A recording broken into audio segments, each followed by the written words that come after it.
Capítulo 2 Fabiano. Fabiano curou no rasto a bicheira da novilha raposa. Levava-no aí a um frasco de criolina, e se houvesse achado o animal, teria feito o curativo ordinário. Não o encontrou, mas supôs distinguir as pesadas dele na areia, baixou-se, cruzou 2 gravetos no chão e rezou. Se o bicho não estivesse morto, voltaria para o curral, que a oração era forte. Cumprida a obrigação, Fabiano levantou-se com a consciência tranquila e marchou para casa. Chegou-se à beira do rio. A areia fofa cansava-o, mas ali, na lama seca, as alpercatas dele faziam chape-chape, os badalos dos chocalhos que lhe pesavam no ombro, pendurados em correias, batiam surdos. A cabeça inclinada, o espinhaço curvo, agitava os braços para a direita e para a esquerda. Esses movimentos eram inúteis, mas o vaqueiro, o pai do vaqueiro, o avô e outros antepassados mais antigos haviam se acostumado a percorrer veredas, afastando o mato com as mãos. E os filhos já começavam a reproduzir o gesto hereditário. Chape-chape. Os 3 pares de alpercatas batiam na lama rachada, seca e branca por cima, preta e mole por baixo. A lama da beira do rio, calcada pelas alpercatas, balançava. A cachorra-baleia corria na frente, o focinho arregaçado, procurando na caatinga a novilha raposa. Fabiano ia satisfeito. Sim, senhor, arrumara-se. Chegará naquele estado, com a família morrendo de fome, comendo raízes. Caíra no fim do pátio, debaixo de um juazeiro, depois tomara conta da casa deserta. Ele, a mulher e os filhos tinham se habituado à camarinha escura, pareciam ratos, e a lembrança dos sofrimentos passados esmorecera. Pesou com firmeza no chão gretado, puxou a faca de ponta, esgaravatou as unhas sujas. Tirou do aió um pedaço de fumo, picou, fez um cigarro com palha de milho, acendeu o albinga, pôs-se a fumar regalado. Fabiano, você é um homem, exclamou em voz alta. Conteve-se, notou que os meninos estavam perto, com certeza iam admirar-se ouvindo-o falar só. E, pensando bem, ele não era homem, era apenas um cabra ocupado em guardar coisas dos outros. Vermelho, queimado, tinha os olhos azuis, a barba e os cabelos ruivos, mas como vivia em terra alheia, cuidava de animais alheios, descobria-se, encolhia-se na presença dos brancos e julgava asa e cabra. Olhou em torno, com receio de que, fora os meninos, alguém tivesse percebido a frase imprudente. Corrigiu-a, murmurando, você é um bicho, Fabiano. Isto para ele era motivo de orgulho. Sim, senhor, um bicho, capaz de vencer dificuldades. Chegará naquela situação medonha, e ali estava, forte, até gordo, fumando seu cigarro de palha. Um bicho, Fabiano. Era. Apossara-se da casa porque não tinha onde cair morto, passará uns dias mastigando raiz de imbu e sementes de mucunã.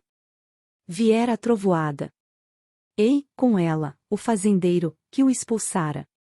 Fabiano fizera-se desentendido. E oferecerá os seus préstimos, resmungando, coçando os cotovelos, sorrindo aflito. O jeito que tinha era ficar. E o patrão aceitara-o, entregará-lhe as marcas de ferro. Agora Fabiano era vaqueiro, e ninguém o tiraria dali. Aparecerá como um bicho, intocara-se como um bicho, mas criará raízes, estava plantado. Olhou as quipais, os mandacarus e os xique-xiques. Era mais forte que tudo isso, era como as catingueiras e as baraúnas. Ele, sim a Vitória, os 2 filhos e a cachorra-baleia estavam agarrados à terra. Chape-chape. As alpercatas batiam no chão rachado. O corpo do vaqueiro derreava-se, as pernas faziam 2 arcos, os braços moviam-se desengonçados. Parecia um macaco. Entristeceu. Considerar-se plantado em terra alheia. Engano. A sina dele era correr mundo, andar para cima e para baixo, à toa, como judeu errante. Um vagabundo empurrado pela seca. Achava-se ali de passagem, era hóspede. Sim, senhor, hóspede que demorava demais, tomava amizade à casa, ao curral, ao chiqueiro das cabras, ao juazeiro que os tinha abrigado uma noite. Deu estalos com os dedos. A cachorra-baleia, aos saltos, veio lamber-lhe as mãos grossas e cabeludas. Fabiano recebeu a carícia, enterneceu-se. Você é um bicho, baleia. Vivia longe dos homens, só se dava bem com animais. Os seus pés duros quebravam espinhos e não sentiam a quentura da terra. Montado, confundia-se com o cavalo, grudava-se a ele. E falava uma linguagem cantada, monossilábica e gutural, que o companheiro entendia. A pé, não se aguentava bem. Pendia para um lado, para o outro lado, cambaio, torto e feio. Às vezes utilizava nas relações com as pessoas a mesma língua com quase dirigia aos brutos, exclamações, onomatopeias. Na verdade falava pouco. Admirava as palavras compridas e difíceis da gente da cidade, tentava reproduzir algumas em vão, mas sabia que elas eram inúteis e talvez perigosas. Uma das crianças aproximou-se, perguntou-lhe qualquer coisa. Fabiano parou, franziu a testa, esperou de boca aberta a repetição da pergunta. Não percebendo o que o filho desejava, repreendeu-o. O menino estava ficando muito curioso, muito encherido. Se continuasse assim, metido com o que não era da conta dele, como iria acabar? Repeliu-o, vexado, esses capetas têm ideias. Não completou o pensamento, mas achou que aquilo estava errado. Tentou recordar o seu tempo de infância, viu-se miúdo, enfesado, a camisinha encardida. E Rota acompanhando o pai no serviço do campo, interrogando-o debalde. Chamou os filhos, falou de coisas imediatas, procurou interessá-los. Bateu palmas, eco. Eco. A cachorra-baleia saiu correndo entre os alastrados e quipais, farejando a novilha raposa. Depois de alguns minutos voltou desanimada, triste, o rabo murcho. Fabiano consolou-a, afagou-a, queria apenas dar um ensinamento aos meninos. Era bom eles saberem que deviam proceder assim. Alargou o passo, deixou a lama seca da beira do rio, chegou à ladeira que levava ao pátio. E inquieto, uma sombra no olho azulado. Era como se na sua vida houvesse aparecido um buraco. Necessitava falar com a mulher, afastar aquela perturbação, encher os cestos, dar pedaços de mandacaru ao gado. Felizmente a novilha estava curada com reza. Se morresse, não seria por culpa dele. Eco. Eco. Baleia voou de novo entre as macambiras, inutilmente. As crianças divertiram-se, animaram-se, e o espírito de Fabiano se destoldou. Aquilo é que estava certo. Baleia não podia achar a novilha num banco de macambira, mas era conveniente que os meninos se acostumassem ao exercício fácil, bater palmas, expandir-se em gritaria, seguindo os movimentos do animal. A cachorra tornou a voltar, a língua pendurada, arquejando. Fabiano tomou a frente do grupo. Satisfeito com a lição, pensando na égua que ia montar, uma égua que não fora ferrada nem levará sela. Haveria na caatinga um barulho medonho. Agora queria entender se consinha a vitória a respeito da educação dos pequenos. Certamente ela não era culpada. Entregue aos arranjos da casa. Regando os craveiros e as panelas de losna, descendo ao bebedouro com o pote vazio e regressando com o pote cheio, deixava os filhos soltos no barreiro. Enlameados como porcos. E eles estavam perguntadores, insuportáveis. Fabiano dava-se bem com a ignorância. Tinha o direito de saber? Tinha? Não tinha. Está aí. Se aprendesse qualquer coisa, necessitaria aprender mais, e nunca ficaria satisfeito. Lembrou-se de seu Tomás da Bolandeira. Dos homens do sertão mais arrasado era seu Tomás da Bolandeira. Por quê? Só se era porque lia demais. Ele, Fabiano, muitas vezes dissera, seu Tomás, você não regula. Para que tanto papel? Quando a desgraça chegar, seu Tomás se estrepa, igualzinho aos outros. Pois viera a seca, o pobre do velho, tão bom e tão lido, perderá tudo, andava por aí, mole. Talvez já tivesse dado o couro às varas, que pessoa como ele não podia aguentar verão puxado. Certamente aquela sabedoria inspirava respeito. Quando seu Tomás da Bolandeira passava, amarelo, sisudo, corcunda, montado num cavalo cego, pé aqui, pé acolá, Fabiano e outros semelhantes descobriam-se. E seu Tomás respondia tocando na beira do chapéu de palha, virava-se para um lado e para outro, abrindo muito as pernas calçadas em botas pretas com remendos vermelhos.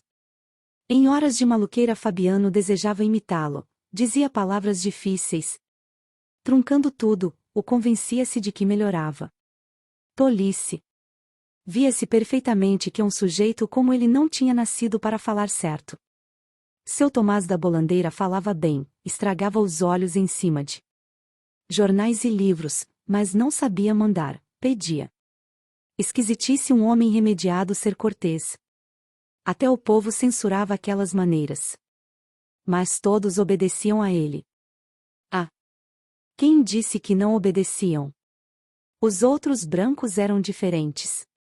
O patrão atual, por exemplo, berrava. Sem precisão. Quase nunca vinha à fazenda, só botava os pés nela para achar tudo ruim. O gado aumentava, o serviço ia bem, mas o proprietário descompunha o vaqueiro. Natural.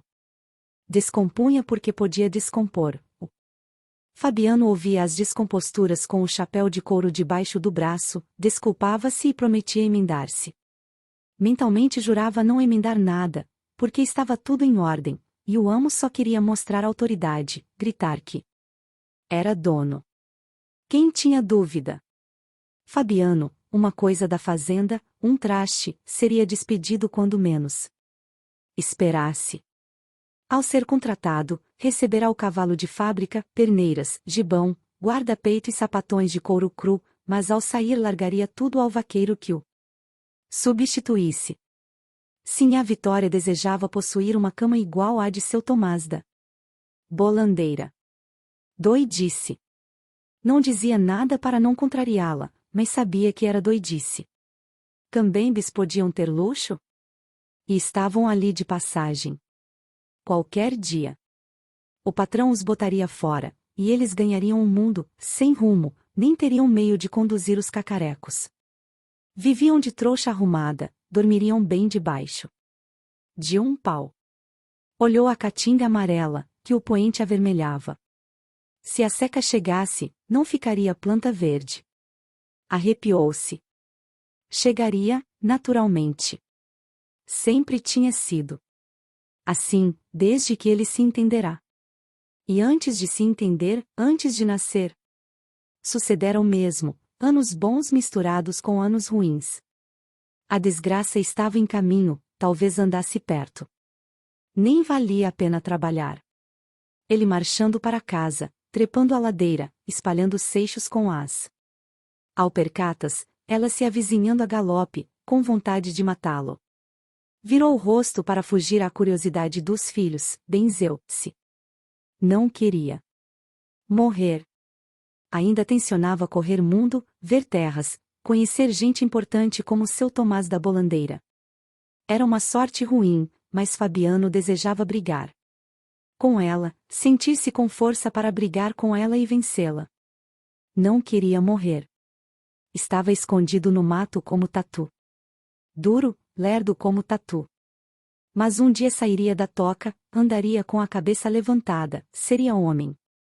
Um homem, Fabiano. Coçou o queixo cabeludo, parou, reacendeu o cigarro.